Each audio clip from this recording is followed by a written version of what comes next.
YouTube channel, or welcome to my YouTube channel. I'm actually sure what video is going to go up first. I'm basically just filming a load of videos and seeing which ones are the least cringe. But if it's my first video, then welcome to my YouTube channel.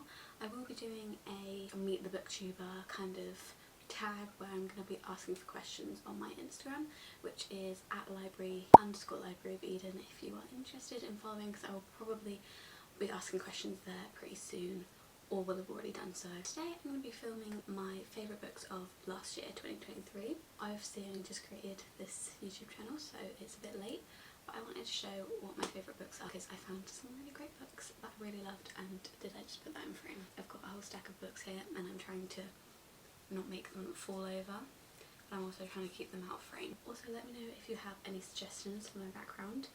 I have quite a small room, so I basically just took a load of books from my shelves and put them on as a background. I would usually have more of my favourite books in the background, but a lot of them are here because a lot of them I read in 2023. Let me know if there's anything you think I should change. So I've got 10 books here because I didn't read enough last year to have 23 favourites of 2023, so I've just got 10. I read 60 books last year and these are the top 10. I think these are all 5 stars. I'm filming with natural lighting and it's a very gloomy day. I feel like, hang on, I do have a light. But yeah, as I'm filming with natural lighting, the lighting is going to change a little bit throughout the video, if I can figure out. I don't think that changed anything at all, did it? As I was saying, I'm going to go in reverse order, so from, not my least favourite because they were all my favourites of last year, but from the least to my absolute favourite of last year. The first one in 10th position is Book Lovers by Emily Henry, which was actually a reread. I've read all of Emily Henry's books and I'm pretty sure I read this one. This one was the one, did it come out? No, it came out in 2022. So I read this one in 2022 and then I reread it last year because I didn't really like it when it came out in 2022 and I wasn't really understanding why, because I love Emily Henry, I love all her writing, so I wasn't really understanding why I didn't love this one, and I still don't really understand why, because I then gave it a 5-star when I reread it. I read it while I was on holiday, so I'm thinking maybe I was just distracted and I was reading it in little bits at a time, so I didn't rate it as highly. But I reread it again because it was my friend's birthday and this is her favourite Emily Henry book. I annotated it for her birthday because she wanted me to reread it and give it another go. I wanted to reread it and give it another go because I was like, there must be something's wrong here. I love Emily Henry, there's no way I didn't like this book. So I did reread it and I did end up giving it 5 stars, so I don't know what happened, but I loved it so much that I gave my only copy to my friend as I annotated it, and then I bought it again because I was like, I can't not have that on my bookshelf. Basically everyone has read all of Emily Henry's backlist by now, but if you don't know, this is about Charlie and Nora. So Charlie is, oh my god, this is when I have to remember everything that happens. Charlie's an editor, that's right, let me just read that. Nora's a literary agent and Charlie's an editor. They basically meet once before this book takes place, and you see it in the, is it like a prologue? It's the way I'm so good at describing books. Yeah, in the prologue you see them when they meet for the first time and they have quite a bad encounter, they don't really like each other, and then they end up in the same small town a little while later.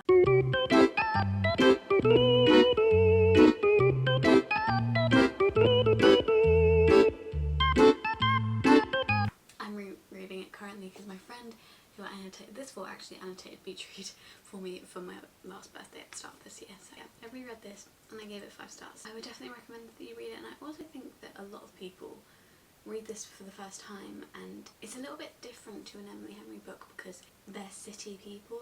They go to a small town, but at the end of the day they are city people and they're both kind of grumpy. So I feel like at first that was kind of why it threw me off, because they were both grumpy, and that's a different formula for an Emily Henry book. Also, it has the heart-wrenching subplots that all Emily Henry books have. I feel like this is a book for older sisters. I'm not one, I'm a younger sister, but I feel like if you're an older sister, this is a book for you. I'm going to take a The next two I think I read on my Kindle. So the next one is Ignite Me.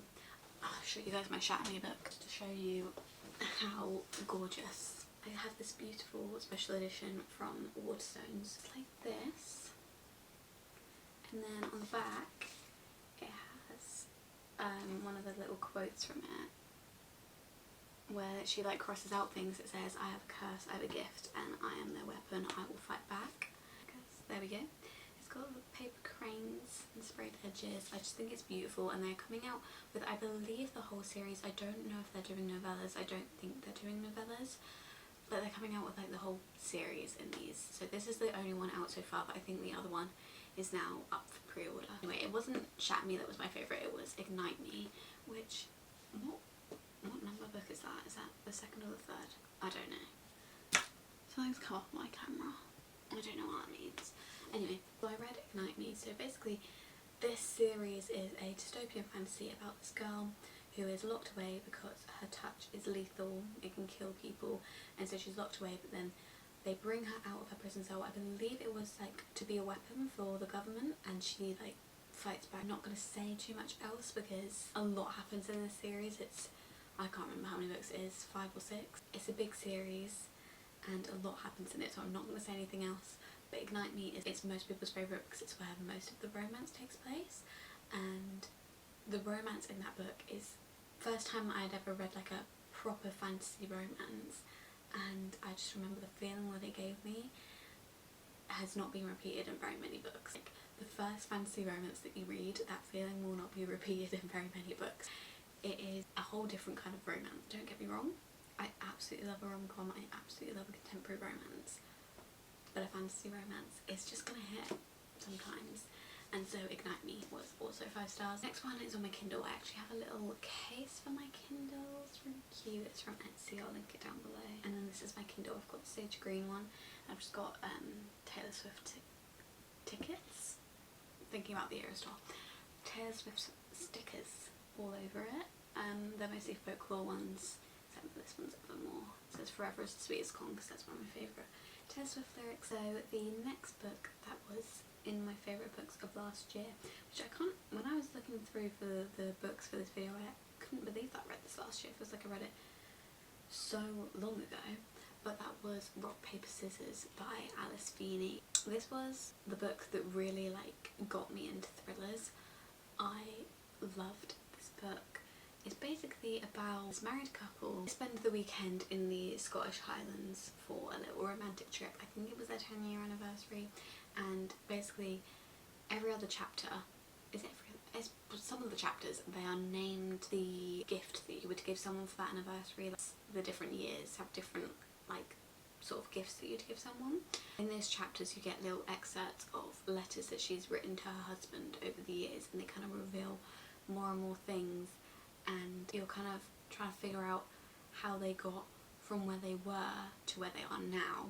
And then while they're in the present in this Scottish Highland, there is a lot of creepy things going on, and the characters don't trust each other, and you're trying to figure out what happened in their marriage where they don't trust each other, and where their marriage went so badly through these letters while they're in this creepy place. Twists in this had me on the edge of my seat, and I did kind of guess the ending before it was revealed, but only like a chapter before, so I don't think that really counts. And put that back in the case. I think everything else I do have the physical copy for.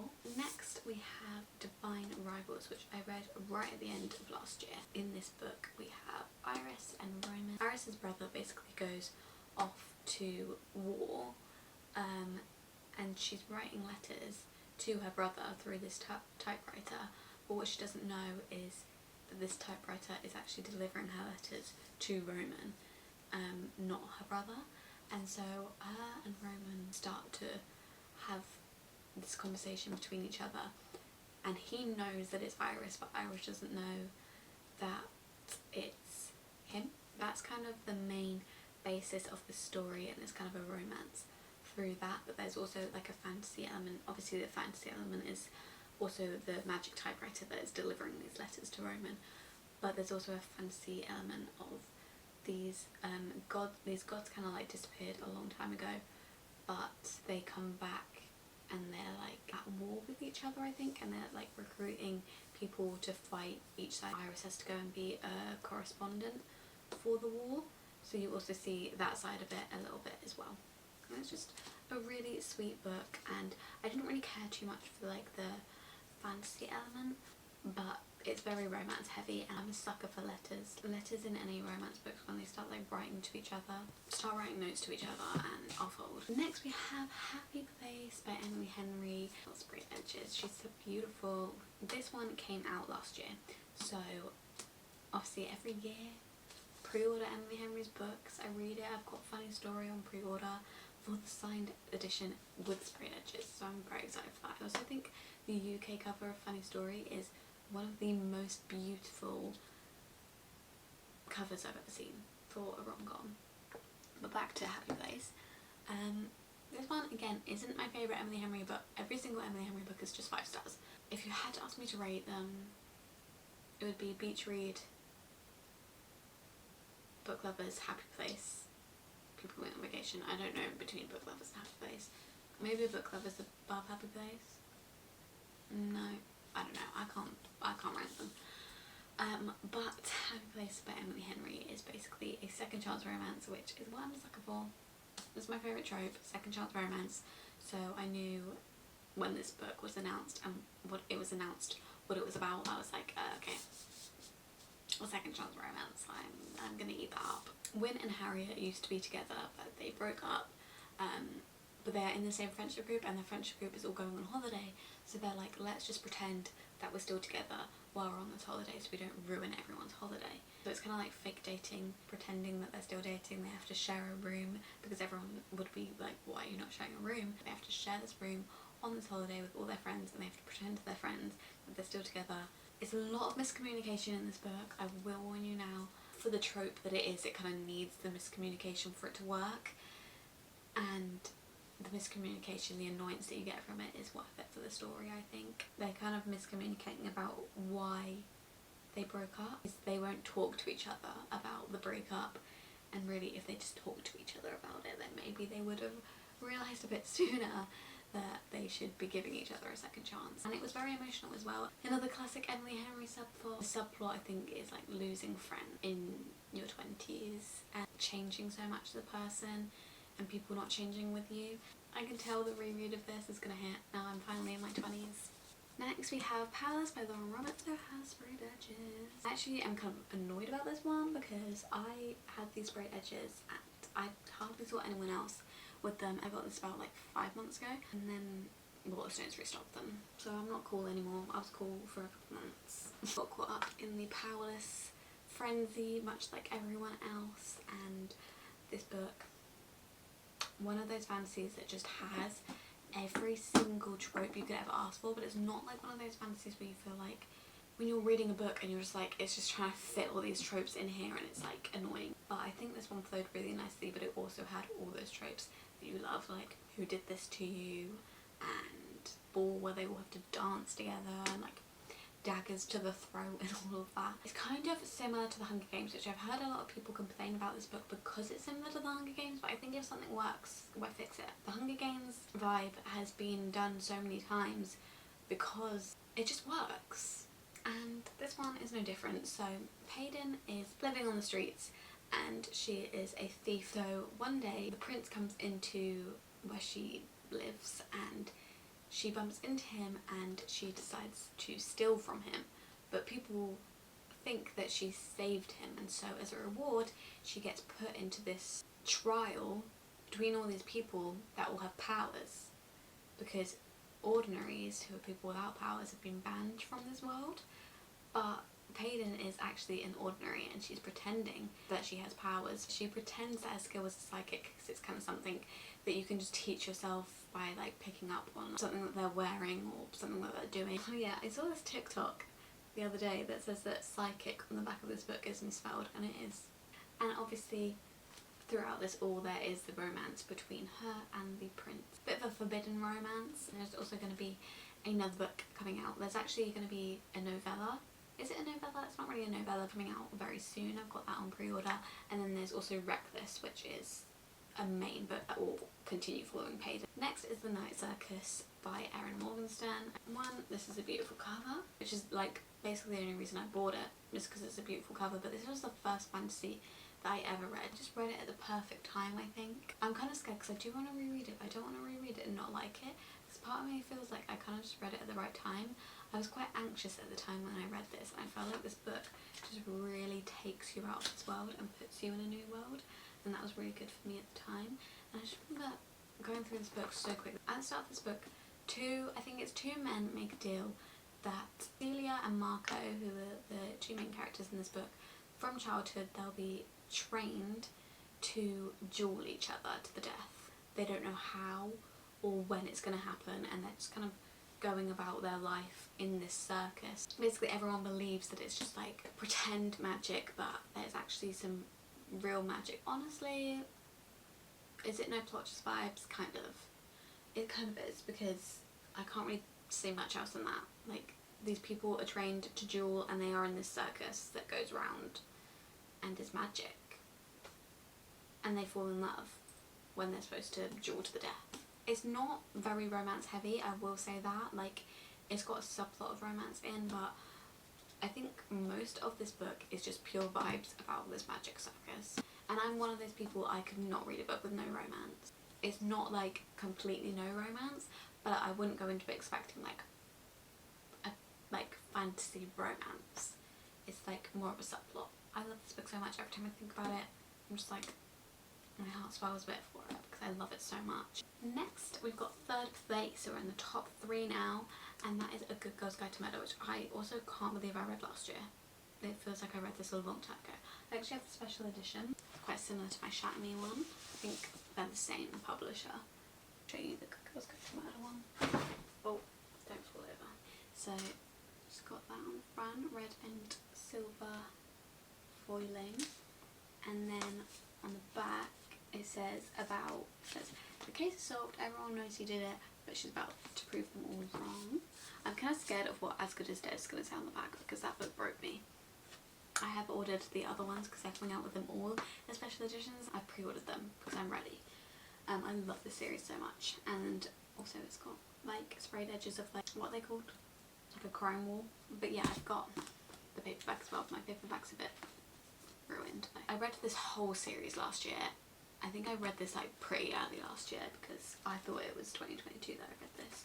So basically, in A Good Girl's Guide to Murder, we've got Andy Bell, who was killed, and then her boyfriend, who is blamed for the murder, and he never got to say like, that wasn't me, because he was found dead.